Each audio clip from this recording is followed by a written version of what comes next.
waaw l'apparition de Sëlu bu ndaw borom turu Jandeer l'apparition de Kër Ndiogu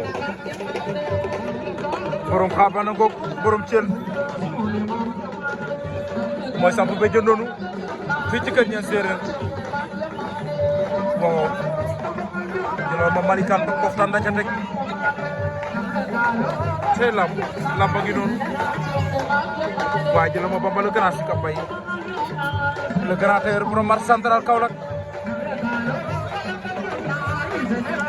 waaye jëloon ma Cheikh ndigal borom kër bukki waaw Sëlu bu ndaw goog de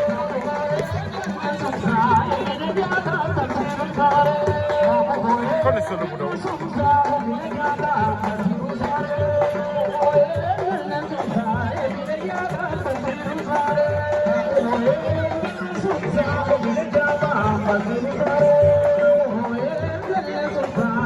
Sëlu bu ndaw Samba Dieng fii ci kër ja séeréer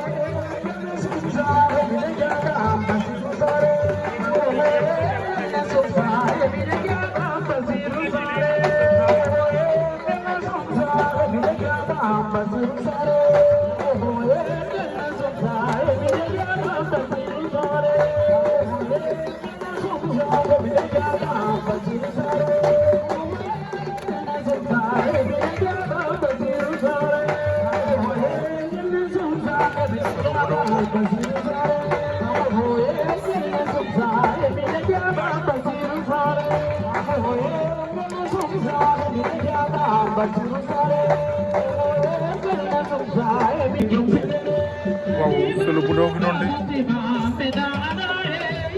de Sëlu ngay miine waaw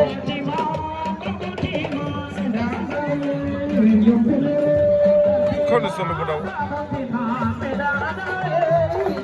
waaw xale bi tey tegtal wóor naa di maa la ko wax